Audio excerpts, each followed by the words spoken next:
This is my routing of when I play with randoms. So you first have to gauge the map, and the beginning dictates how your whole run's going to go. So in this case, we got the Grace, we got the Fortress, and we have an Evergel. Very close by, because the Fortress is most likely going to give you an Evergel key, and since we already have an Evergel key, might as well do it. It's not going to be most people's routes, but in a sense it's similar, because Fortresses are the first areas to go to, and then Evergels if you can. So after we're done with the Evergel, we go straight to the Fortress to collect more loot and levels.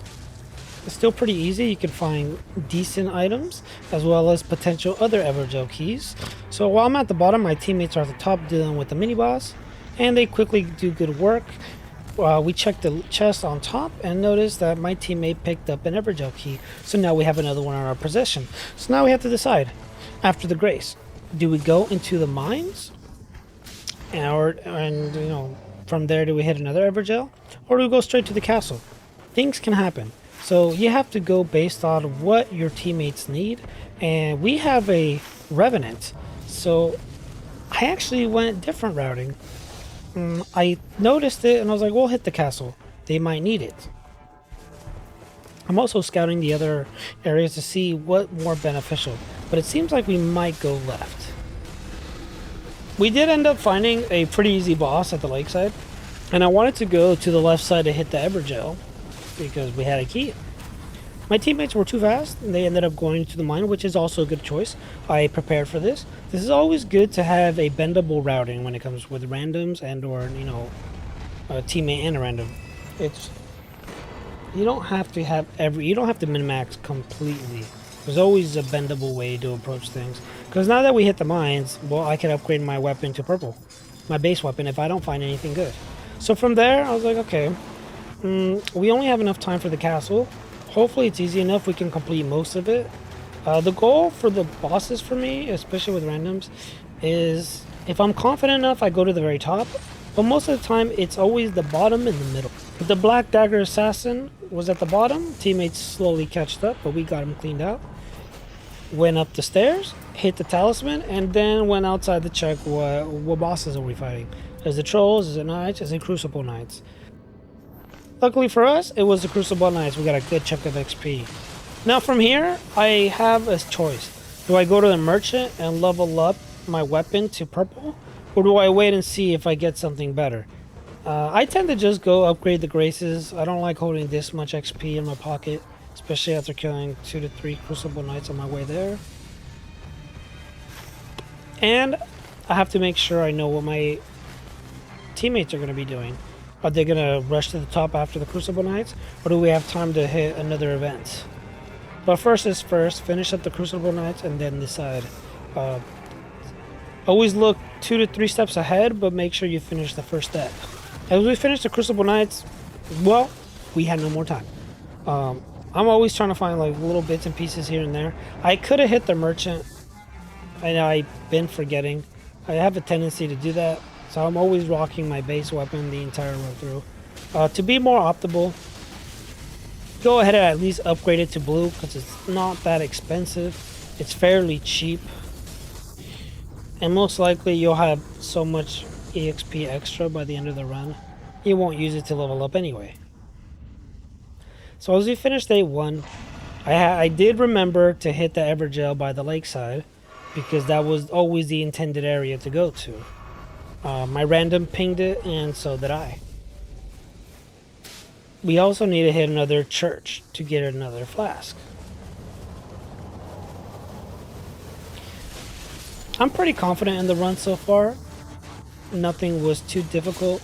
Everything was a breeze, and we had plenty of time to explore the area. So as we finish up the Evergel, the next thing next to it would be another fortress. Could be a potential for another Evergel key. With or without the relic, I still like hitting these Evergel keys. So I get as much as I can, and it's not too hard to collect them anyway.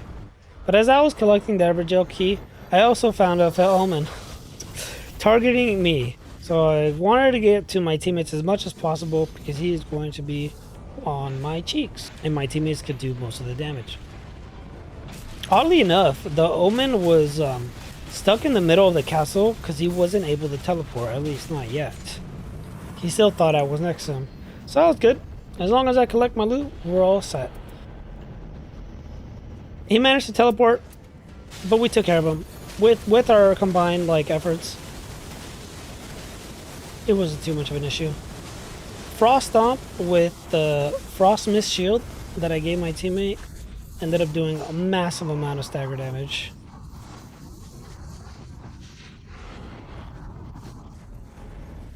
We hit the Grace, and I had to decide, do I want to hit the destroyed Cathedral, or do I want to hit the Evergel? I ended up going with the Evergel because it's at the very edge of the map, closer to the zone, and it was a safe set to say, if it closes on the zone, at least we can most likely finish it and run away into the next area. We ended up getting the jank fight that I did not want because for Archer it's kind of hard to do. I should have used Mighty Shot, forgot that I can stagger. But with the Wilder and the Recluse's abilities, we ended up shattering the Rock Candy.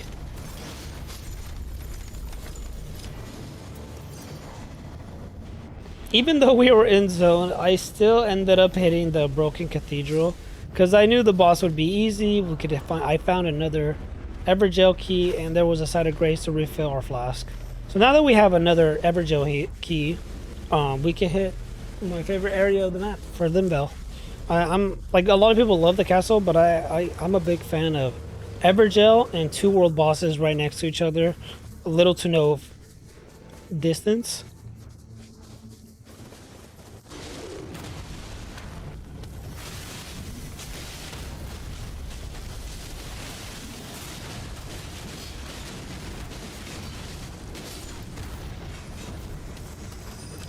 I am not getting anything good. All my items have been garbage. I just ended up taking up the ruins. Wish I could drop the ruins. That'd be nice.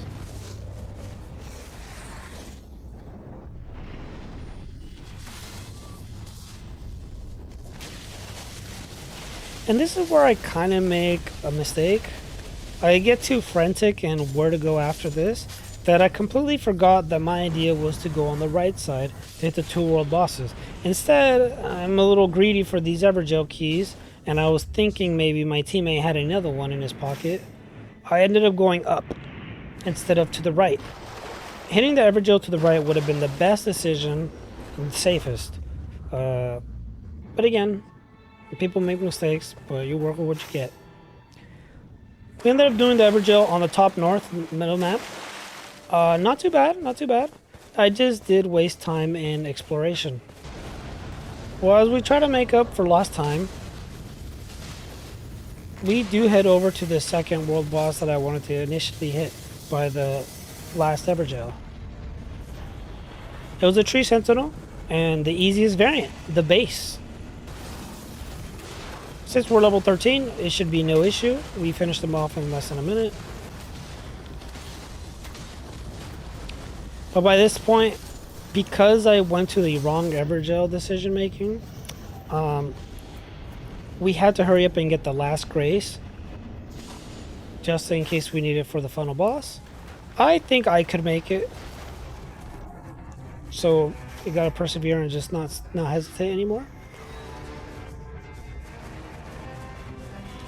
It would have been nice if I hit the Evergel on the right side instead of north, because at that point we could have hit the last Mage Castle for the Revenant, as well as a safer routing for the Grace. Safer routing for the church. I always like to ping in this section because of the bushes and the trees. They kind of mask the wellspring because everything is blue. So to better help my teammates, since I'm the first one ahead of them, I ping the wellspring so they can easily maneuver and locate it. Well, I made it through and the Wilder made it safe to the end zone. The Revenant wasn't so lucky. They ended up succumbing to the flames of the zone and lost a level. It's not too big of a deal. We're already at 14. They could always recover their level and get it back as long as they don't die twice. And usually around the boss, you tend to want to be minimum of level 12. To me, this is the worst fight that I hated in base Elden Ring and in this game. He does a lot of AoE damage, summons the knights, so we try to just give them everything we have in our pocket just to get it over with. I will finish night 2. This is pretty much my routing for most of my playthroughs with the randoms.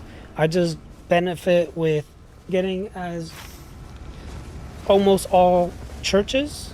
I try to prioritize getting at least 2 to 3 churches, as well as most of the Evergaol.